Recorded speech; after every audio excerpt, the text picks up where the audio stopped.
Hello everyone, welcome to Pihu education. आज video रे आपण मानक पई रही उत्कल दिवस भाषण।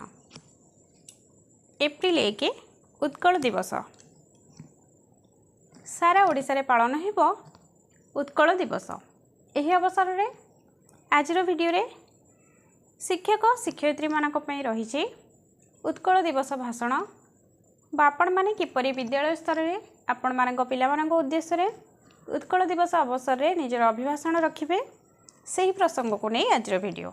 चलंतु देरी न करी आज वीडियो स्टार्ट करिबा। उत्कल दिवस भाषण। सुप्रभात। सम्माननीय सभापति महोदय, आदरणीय अतिथिवृंद, मोर सहकर्मी वृंद एवं मोर स्नेहर कुनी कुनी छात्र छात्री माने, आज यही पवित्र उत्कल दिवस अवसर रे समस्त को हार्दिक शुभेच्छा और शुभकामना। आज हूँ एप्रिल मास 1 तारिख, पवित्र उत्कल दिवस।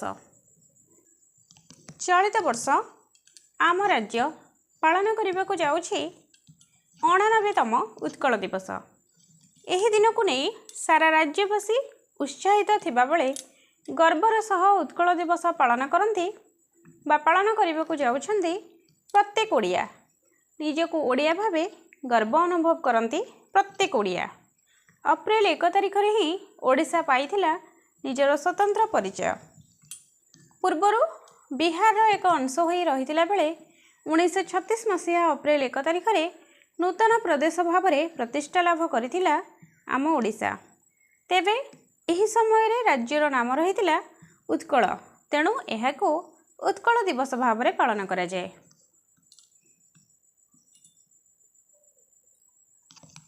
1936 मसीहार ठीक आजिकार दिनटी आम पई थिला अत्यंत सौभाग्य तथा गौरवर दिन। यही पवित्र स्मृति को उज्जीवित करि रखिबाकू आजिर ए दिवसर सृष्टि एवं उत्कलर अतीत अत्यंत गौरवमय अटे। उत्कृष्ट कलार देश भावे ए उत्कल थिला सुविदित। एहार सभ्यता संस्कृति और परंपरा थिला अतुलनीय। प्राकृतिक संपद धनरत्न आदिर भरपूर थिला ए उत्कलर माटी। शह शह वीर पुरुषों को जन्म दे ए माटी होइथिला धन्या। समग्र विश्व रे ए माटी उड़ाउथिला विजयर बाना।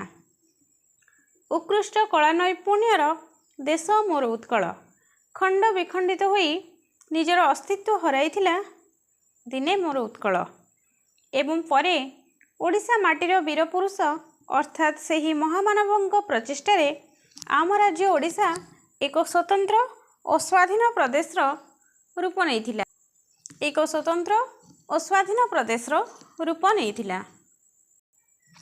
सेही गौरवमय मुहूर्त को स्मरणीय करने पई आज दिनर ए भव्य आयोजन अर्थात आज दिन आमको सुजोग दिए ए उत्कलर गौरवमय इतिहास को मन पकेइबार।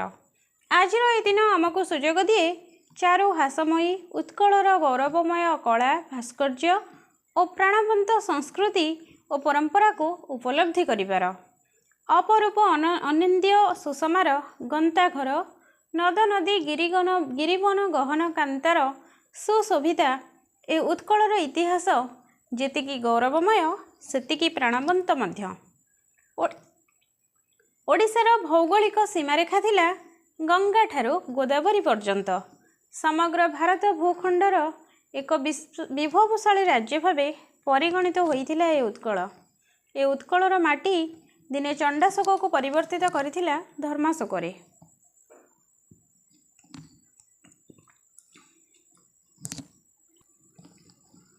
ए उत्कल माटीर पुओ दिने अनंत सागर कूल बोईत मेलाई जाउथिला सुदूर जाभा बाली आउ बोर्नियो आदि द्वीप को आउ नहीं आसुला अमाप धनरत्न। त्याग तपस्या और आत्मबलिदानर क्षेत्र होउछि ए उत्कल भूमि। किंतु दुखर विषय जे एकदा आम राज्य ओडिशा अर्थात आम उत्कल भूमि दिने सम्मुखीन होइथिला विपर्ययर। भूल लुंठित होइथिला तार स्वाधीनता।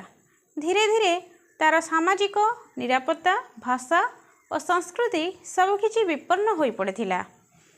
संकुचित होइथिला तार भौगोलिक स्थिति ओडिशा को खंड विखंडित करदेवार हीन चक्रांत मध्य करा जायथिला। ओडिशा को खंड विखंडित करदेवार हीन चक्रांत मध्य करा जायथिला। एपरिकी ओडिया एक स्वतंत्र भाषा नुहे बोली मंतव्य प्रदान पूर्वक ओडिया भाषा को विलोप करदेवार अपचेष्टा मध्य करा जायथिला। एहा विरुद्धरे उठिला तीव्र प्रतिवादर स्वर। उत्कल गौरव कुलबुद्ध मधुसूदन उत्कल सम्मिलनी प्रतिष्ठा माध्यम ओडिया मानकु एकजुट करी स्वतंत्र उत्कल प्रदेश गठन पई आंदोलन चलाइथिले। एही आंदोलन रे ओडिशार बहु बर पुत्र सामिल होइथिले। आंदोलन को आगक बढ़ाई नेबारे मध्य साहाय्य करिथिले। महाराजा कृष्णचंद्र गजपति, फकीर मोहन सेनापति, गौरी शंकर राय और गोदावरीश मिश्र थिले सेमानक मध्यरु अन्यतम। एतत् व्यतीत महाराजा श्री रामचंद्र भंजदेव, गोपबंधु दास, पंडित नीलकंठ दास, गंगाधर मेहर थिले मध्य अन्यतम पुरोधा। परिशेष समस्तक उद्यम सार्थक होइथिला। फलस्वरूप 1936 मसीहा एप्रिल मास 1 तारिख रे ओडिशा भारतर 11तम स्वतंत्र राज्यर मान्यता लाभ करिथिला। एहा व्यतीत एहा थिला समग्र भारतवर्ष रे प्रथम भाषाभित्तिक राज्य। आजिर दिनटी समस्त ओडियांक पई निश्चिंत भावे गर्व और गौरवर दिन अटे। तेणु पिला माने आजिर एही पवित्र दिवस रे आमे समस्ते शपथ नेबा जे उत्कल को सर्वश्रेष्ठ राज्य रूपे गढ़िबा एवं मातृभाषा को सम्मान देवा सह भल पाइबा। आमे समस्ते उत्कलीय ओडिया बोली निजको गर्व अनुभव करिबा। आम भाषा और माटी को सम्मान दे तार गौरव को अक्षुण्ण रखिबा पई केबे हेले पछघुंचा देबा नहीं। शेष रे मु एतिकी कही मोर वक्तव्य शेष करुची। वंदे उत्कल जननी। ये थिला आजर वीडियो। आशा करुची वीडियोटी आपन को निश्चय भल लगी। जदि वीडियोटी भल लगी तेबे लाइक करिवे, शेयर करिवे एवं आम चैनल को सब्सक्राइब करिवे। Thank you.